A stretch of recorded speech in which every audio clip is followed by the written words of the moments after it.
నమస్తే, welcome to Olga times. నేను Gauri. BJP జాతీయ అధ్యక్షుడిగా నితిన్ నబీన్ బాధ్యతలు స్వీకరించారు. మరి ఆయన ముందు పలు రాష్ట్రాల ఎన్నికలు అనే సవాళ్లు ఉన్నాయి. అసలు బీజేపీ ఎందుకు యువ నాయకత్వాన్ని కోరుకుంది? ఎంతోమంది సీనియర్లు ఉన్న వాళ్ళని పక్కన పెట్టి యువకుడైన నబీన్కి ఎందుకు బాధ్యతలు అప్పగించింది అన్న విషయాల గురించి ఈరోజు తెలుసుకుందాం. దీని మీద వివరించడానికి ఈరోజు ప్రముఖ రాజకీయ విశ్లేషకులు బండారు రామ్మోహన్ రావు గారు ఉన్నారు. వారితో మాట్లాడదాం. నమస్తే సార్. గౌరీ, నమస్కారం. చెప్పండి. జనరల్గా మోదీ షా ద్వయం యొక్క వ్యూహాలు తెలుసుకోవడం చాలా కష్టము అంటారు. మరి అసలు నితిన్ నబీన్ చాలా యువకుడు అయినా ఆయనకి బీజేపీ జాతీయ అధ్యక్షుడిగా ఎందుకు పట్టం కట్టింది? మళ్ళీ అది కూడా ఏకగ్రీవంగా ఎన్నికయ్యారు. అది కాక ఇప్పుడు ఆయన ముందు పలు రాష్ట్రాల ఎన్నికల సవాళ్లు ఉన్నాయి. మరి వీటన్నిటిని ఆయన సమర్థవంతంగా ఎదుర్కోగలడు అనే ఉద్దేశంతో ఇచ్చిందా? అసలు బీజేపీ వ్యూహం ఏంటి అనుకోవాలి సార్? ఖచ్చితంగా బీజేపీ ఈ మోదీ షా ద్వయంతోని గత కాలంలో బీజేపీ నెమ్మదిగా నడిచే క్రమం నుంచి పరిగెత్తే క్రమానికి చేరుకుంది. ఏ మాట కామాట చెప్పుకోవాలి. ఎందుకంటే కేవలం పార్లమెంట్ 2 సీట్లు ఉన్నది. ఇవాళ 303 సీట్లకు పోయినసారి 2019లో 303 సీట్లకు సొంతంగా చేరుకుంది. సరే, ఇప్పుడు మళ్ళీ 240 సీట్లకు పోయినా కూడా ఒక తమదైన రీతిలో బీజేపీ ముందుకెళ్తున్నది. ఒకటి, మోడీ గారి మాటలు చెప్పాలంటే జంజీ వర్గం మా వైపు ఉన్నది. కనుకనే దాదాపు 18 రాష్ట్రాల్లో సొంతంగా అధికారులు ఉన్నాం. ఇంకో 4-5 రాష్ట్రాల్లో మిత్రపక్షాలతో కలిసి ఉన్నాం. అంటే ఆంధ్రప్రదేశ్ లాగా ఉన్నాము అనే మాట చెప్పారు. అంటే మిగతావన్నీ కేవలం 31 రాష్ట్రాలే అసెంబ్లీలు ఉన్నాయి. 31 రాష్ట్రాల్లో దాదాపు వాళ్ళు ఏమంటారు 80% మన బీజేపీ ఉన్నట్టు లెక్క. సరే, నితిన్ నబీన్ దగ్గరికి వస్తాను నేను. ఎప్పుడు రాజకీయాల్లో గౌరీ మనకు ప్రారంభ వయసు 50 సంవత్సరాలు అంటారు. కానీ వాళ్ళ యువ నాయకుడు నిలబెట్టడం గతంలో మీరు చూశారు. అంటే మనకు వాజ్పేయి గారు కొద్ది రోజులు పనిచేశారు. అట్లానే మనకు అద్వానీ గారు చేశారు పార్టీ అధ్యక్షుడిగా. అంటే మొత్తం చెప్తున్న బంగారు లక్ష్మణ్ గారు మన తెలుగు వారు, వెంకయ్య నాయుడు గారు చేశారు మన దగ్గర నుంచి. అట్లా చూసుకుంటే చాలా మంది ఇప్పుడు దాకా మొత్తం అధ్యక్షులైన వాళ్ళల్లో ఒక జాతీయ పార్టీకి, అన్ని జాతీయ పార్టీలు చూసుకుంటే కూడా, అది కమ్యూనిస్ట్ పార్టీ ఆఫ్ ఇండియా కావచ్చు, సిపిఎం కావచ్చు, బీజేపీ కావచ్చు, మీకు కాంగ్రెస్ కావచ్చు, ఇతర ఏ పార్టీ చూసుకున్నా 46 ఏళ్లకే జాతీయ అధ్యక్షుడైన ఎవరు లేరు. ప్రాంతీయ పార్టీలు పక్కన పెడతాం. ప్రాంతీయ పార్టీలు కొన్నిసార్లు వాళ్ళ పార్టీ పెట్టడమే, వాళ్ళు పెడితే దానికి ఏం చేయరు. కానీ జాతీయ పార్టీల విషయానికి వస్తే మొట్టమొదటిసారి 46 ఏళ్ల యువకుడిని ఇవాళ పార్టీ అధ్యక్షుడిగా అనుకున్నాం. జయప్రకాష్ నడ్డా అంత మొదదాకున్న ఆయన ఉండగానే కార్యనిర్వాహక అధ్యక్షుడిగా ఈ మనకు ఎవరినైతే నితిన్ నబీన్ పెట్టిండో అప్పుడే మనం చెప్పుకున్నాం. తర్వాత అధ్యక్షుడు ఈయన అని మనకు అర్థమైంది. తక్కువ కాదు, ఆయన పార్లమెంట్ మెంబర్ గా చేశారు, అసెంబ్లీ మెంబర్ చేశారు. అట్లానే రాజకీయాల్లో 46 చిన్న వయసులోనే రాడదీలారు. ఆయన నియమిస్తూ మోడీ గారు ఒక మంచి మాట చెప్పారు. నిన్న 20వ తారీఖు నాడే ఆయన ప్రమాణ స్వీకారం జరిగింది, నిన్న కాకుండా. అప్పుడు మోడీ గారు ఒక మంచి మాట చెప్పారు. నేను ప్రాధాన్యం కావచ్చు దేశానికి, కానీ పార్టీ అధ్యక్షుడిగా ఆయన కింద నేను పనిచేయాల్సిందే అని. అది చాలా గొప్ప మాట. అక్కడ నేను 46 నితిన్ నేను పెట్టినాడు కదా, నేను చెప్తే వినకపోతాను అన్నాడు కాదు. పార్టీలో నాకు ఆయన సుప్రీం, ప్రభుత్వంలో నేను సుప్రీం, కానీ పార్టీలో మాత్రం నాకు సుప్రీం అన్నారు. ఆ మాట చాలా ఆకట్టుకుంది ప్రజలను కూడా. అట్లా రెండోది ఏంటంటే, యువతకు మార్గదర్శకంగా పెట్టడం వల్ల రేపొద్దున మేము యువతకు ప్రోత్సాహం ఇస్తున్నాం, యువతకు స్థానం ఇస్తున్నాం అని చెప్పడానికి మాత్రం మంచిగా ఉపయోగపడతా అంటున్నాను. ఆయన ముందున్న సవాళ్ళు చాలా ఉంటాయన్న.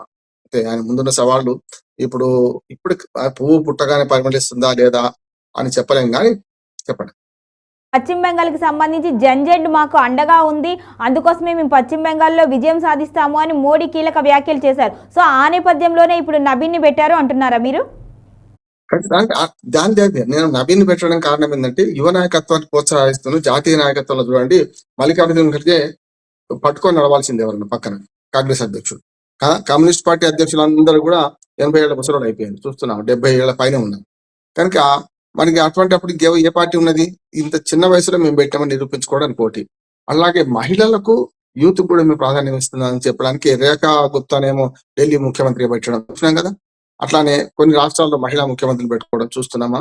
కనుక ఈ 2 సంకేతాలు ఇవ్వడంతో పాటు మీరు అన్నట్టు పశ్చిమ బెంగాల్, అబ్కాబాద్ పశ్చిమ బెంగాల్ అంటున్నారు. అంటే వెస్ట్ బెంగాల్ ఎందుకు అంటున్నారు? బీహార్ లో గెలిచిన దాని తెల్లారి రిజల్ట్ వచ్చిన తెల్లారి మోడీ గారు ఏమన్నారు? ఇక మా వంతు రేపు వెస్ట్ బెంగాలే అన్నారు. తర్వాత తెలంగాణ, ఆ తర్వాత ఇంకో 2-3 ఏళ్ళు కావాలి తెలంగాణలో ఎలక్షన్ రావడానికి, 2.5 ఏళ్ళు అయితే కావాలి. కనుక ఇప్పుడు బెంగాల్ ను ఉద్దేశించి జంజీ వర్గాన్ని మా ఎంబడి ఉన్నారు దానికి మంచి ఉదాహరణ అని అన్నారు. మొన్న చూసాం 74 సీట్లు తెలుసుకున్నది ఇది మన బీజేపీ, మన మొన్నటి 2021 ఎన్నికల్లో చూస్తే మనకు. కనుక అట్లా జంజీ వర్గాన్ని సొంతం చేసుకోవడం, దీన్ని పెట్టడం ద్వారా పశ్చిమ బెంగాల్లో మేము యువతకు ప్రాధాన్యత ఇస్తామని చెప్పి మీరు అన్నది, పశ్చిమ బెంగాల్లో జంజీ వర్గం మాకు మద్దతు ఇస్తుంది కనుక విషయాలు మీ యువతను పెట్టినా అని చెప్పి. అందుకని యువత అంటే 35 ఏళ్ళకే యువత అనుకుంటాం మనం, కానీ రాజకీయాల్లో ప్రారంభ వయసు 57. కనుక 57 లోపల వాడిని పెట్టినాం కదా అని చెప్పి చేసే అవకాశం ఉంటుంది. ఇది మంచిగా రేపు ఉపయోగపడతా అనుకుంటున్నాను నేనైతే. రెండోది ఏంటంటే వారసత్వ రాజకీయాలు లేవు ఇక్కడ. సమస్య ఏంటంటే ఆయన ఎవరి బంధువు ఎవరు కాదు. గాంధీ కుటుంబంలాగా కాంగ్రెస్ పార్టీలో వరుసగా ఆ 4వ తరం 5వ తరం వస్తున్నట్టు ఇక్కడ ఏ తరం నాడు మోడీ తర్వాత ఎవరు ప్రధానమంత్రి చెప్పగలుగుతామా? గతంలో మరి మోడీ రాకముందు అద్వాని అనుకున్నాం, అద్వాని కాలే కదా. అందుకని ఒక క్రమశిక్షణ గల పార్టీగా ఆర్ఎస్ఎస్ బిహెచ్పి వెనక ఉన్న దమ్మున్న పార్టీలాగా బీజేపీ పార్టీలో ఇప్పటికీ వారసత్వ రాజకీయాలు లేవు. ఎవరో చిన్న చితిగా ఒకరిద్దరు ఉంటారు కానీ జాతీయ నాయకత్వాన్ని శాసించే స్థితిలో ఉండదు. కనుక బీజేపీ పార్టీ ముందుకు పోవడానికి ప్రధాన కారణం యువతను, మహిళలను, అట్లానే మనకు దళిత వర్గాలను, ముఖ్యంగా మైనార్టీలను కూడా ప్రోత్సహించే ప్రయత్నం చేస్తున్నది. దాని ద్వారానే వస్తుందని తెలియండి. ఇప్పుడు అబ్దుల్ నజీర్ గారు ఆంధ్రప్రదేశ్ గవర్నర్ గారు ముస్లిం కదా, మరి పెట్టింది కదా. అట్లా ముస్లిం మంత్రి కూడా ఉన్నారు కదా, సయ్యద్ నఖ్వీ. అందుకని ఇట్లా చూసుకుంటే బీజేపీ అన్ని వర్గాల పార్టీగా ఫోకస్ కావడానికి ప్రయత్నం చేస్తున్నది. దానిలో భాగంగానే ఇవాటి మొత్తం మన దేశంలోని సగం మంది 46 ఏళ్ళ లోపు ఉంటున్నారు. 46 ఏళ్ళ కన్నా లోపల వాళ్ళు 70% దాకా, సగం కూడా 70% దాకా ఉంటారు. మిగతా 30% 50 దాటిన వాళ్ళు ఉన్నారు. కనుక అట్లా చూసుకుంటే యువతకు మార్గదర్శకంగా ఉండడానికి ఇచ్చినట్టే లెక్క. కానీ ఆయన ముందు సవాళ్ళు ఉన్నాయి. సవాళ్ళు ఉన్నా కూడా బీజేపీ స్టేక్స్ లేవమ్మా. కింది స్థాయి చూసుకుంటే మీకు తమిళనాడులో కానీ, కేరళలో కానీ, పుదుచ్చేరిలో కానీ ఎలాంటి స్టేక్స్ ఉండవు. ఏమైనా ఉంటే తమిళనాడులో విజయన్లా కనుక వాళ్ళు సొంతం చేసుకొని అన్నాడీఎంకే, విజయ్ పార్టీ, బీజేపీ కలిసి పోటీ చేస్తే ఏమైనా అవకాశాలు ఉంటుండొచ్చు. కానీ కేరళలో కానీ ఇక్కడే ఉంది. ఇక పశ్చిమ బెంగాల్లో మాత్రం ప్రధాన ప్రతిపక్షంగా అటు కమ్యూనిస్టులను, కాంగ్రెస్ పోయింది, ఎప్పుడో పోయింది. తృణమూల్ కాంగ్రెస్ కు పూర్తి స్థాయిలో ప్రధాన ప్రతిపక్షంగా ఇప్పుడు పోరాడుతున్న బీజేపీ ఉంటుంది. కనుక బీజేపీకి మనకు పశ్చిమ బెంగాల్ కొంత అవకాశం ఉన్నది. అధికారంలోకి వస్తుందా రాదా ఇప్పుడే చెప్పలేం, కానీ మొత్తం మీద మాత్రం గట్టి పోటీ తృణమూల్ కాంగ్రెస్ బీజేపీ ఇస్తుంది. ఇక్కడ అసలు సర్వశక్తులు వడ్డుతుంది ఇక్కడే. నితిన్ నబీన్ కూడా ఏం చేస్తారంటే మొట్టమొదటి తమిళనాడు పోమంటాడా ఇక్కడికి, కానీ తమిళనాడు నేను చూసుకుంటానులే అని మోడీ షా ద్వయం, ఇప్పటికే మోడీ గారు కూడా చాలాసార్లు తమిళనాడు వెళ్తున్నారు. షా కూడా మొన్న వెళ్ళొచ్చారు. కనుక తమిళనాడు మీద మోడీ, షా ఇద్దరు చూసుకుంటారు. నితిన్ నబీన్ పూర్తిగా పశ్చిమ బెంగాల్ కు, ఎందుకంటే ఆయన బీహార్ సొంతం కనుక నితిన్ నబీన్ పక్క రాష్ట్రమే కనుక పశ్చిమ బెంగాల్ రాజకీయ పోరాటంలో మాత్రం వీళ్ళు పశ్చిమ బెంగాల్ దించే అవకాశం ఎక్కువ ఉందని నేను అనుకుంటున్నాను. ఆ సక్సెస్ కాదా అంటే ఇప్పుడే చెప్పారు. అప్పుడు అన్నప్రాసన్న నాడు ఆవకాపచ్చడి పెట్టలేం కదా. కాకపోతే నితిన్ నబీన్ కు వచ్చిన పరీక్ష ఏంటంటే ఇట్లా అధ్యక్షుడు ఎన్నికైండు, ఎలక్షన్స్ వస్తున్నాయి 2-3 నెలల, చూద్దాం ఏం జరుగుతుందో. కానీ దాని మీద మాత్రం ఆయన స్టేక్స్ బెటర్.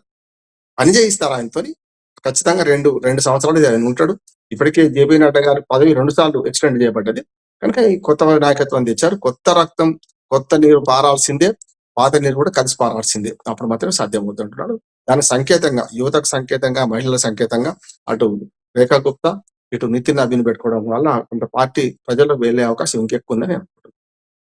అయితే సార్, యంగ్ బ్లడ్ ఎప్పుడు కూడా పరుగులు పెడుతూ ఉంటుంది. ఒక సీనియారిటీ ఉన్న వాళ్ళు కొంచెం ఆలోచిస్తూ ఉంటారు. మరి బీజేపీలో చాలా మంది సీనియర్లు ఉన్నా. ఇప్పుడు మోడీ గారు కూడా అన్నారు, నేను పార్టీ అధ్యక్షుడిని గౌరవించాలి, ఆయన చెప్పిందే వినాలి అన్నారు. ఓకే, మోడీ అన్నారు. మరి మిగిలిన వాళ్ళు కూడా అలా సమన్వయం చేసుకోగలరా? దాన్ని నితిన్ నబీన్ గారు సమన్వయం చేసుకుంటూ ముందుకు వెళ్ళగలరా? జాతీయ స్థాయి పార్టీ కాబట్టి పార్టీకి మచ్చ రాకుండా చూసుకోగలిగే బాధ్యత ఆయన మీదే ఉంటుంది. మరి ఈ పరీక్షలో ఆయన గెలవగలరు అనుకోవాలా సార్? ఇప్పటికైతే ఆయన గతంలో పనితీరు చూసినా ఒక సమయంలో పాటించే వ్యక్తిగా మనకు అర్థమవుతుంది. అంటే అధిష్టాన వర్గం ఆశీస్సులు ఉన్నాయి కనుక ఆయన వ్యతిరేకించే వాళ్ళు ఎవరు ఉండరు. ఇక్కడ ఉన్నా కూడా తప్పించుకోవడానికి ఇప్పుడు ఎప్పుడైనా యువతకు అవకాశం ఏంటంటే నాకంటే పెద్దవాళ్ళు ఉన్నారని చెప్పొచ్చు కదా. కనుక ఏదైనా సమస్య వచ్చినప్పుడు మరి మోడీ గారు, అమిత్ షా గారి దగ్గర పంపుతారు, నష్టం ఉంది. ఇంతకుముందు అధ్యక్షుడు జేపీ నడ్డా గారు ఉన్నారు, 4 ఏళ్ళు చేసిండు ఆయన దగ్గర పంపుతారు. అందుకని ఇక్కడ సమస్య లేదు. ఆయనకు అంటే యువతకు అవకాశం ఇవ్వడం 2 లాభాలు. ఒకటేమో తన పెద్దవాళ్ళు ఉంటారు, ఏదైనా చిన్న సమస్య వస్తే కింది వాళ్ళు చూసుకుంటా ఉంటారు. అప్పుడు ఏంటంటే తప్పు మనకు కోఆర్డినేట్ చేయడానికి ఈ వయసు సరైంది అంటున్నాను నేను. అంటే ఎవరి దగ్గరికైనా అప్రోచ్ కావడానికి ఈ వయసు సరైంది. కొంత పెద్దగా అయిన తర్వాత మేడప్ మైండ్ తో ఉన్నాక గౌరీ గారితో మాట్లాడితే నాకు ఆహమాటం వచ్చింది అనుకోండి, నేను పోలేను కదా. అట్లనేది ఇప్పుడు నితిన్ నబీన్ కు మధ్య వయస్కుడు కనుక ఇటుపక్క అటుపక్క ఎక్కడైనా కూడా నెగ్గే అవకాశం ఉంటుంది అంటున్నాను నేను.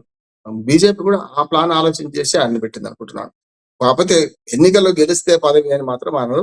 ఎన్నికలు గెలుపోవడంలో ఖచ్చితంగా దక్షిణ భారతదేశంలో ఒక తెలంగాణ తప్ప అసలు 5 రాష్ట్రాల్లో ఎక్కడ స్టేక్స్ లేవు బీజేపీకి, తెలంగాణ ఒక్కటి తప్ప. కనుక పశ్చిమ బెంగాల్ మాత్రం గట్టిగా కష్టపడతారు. ఆ విజయం పట్ల ఈ నితిన్ నవీన్ కొంత క్రెడిట్ దక్కే అవకాశం ఉంటుంది, పని చేస్తారు ఆయనతో అంటున్నాను. Okay right sir, thank you so much.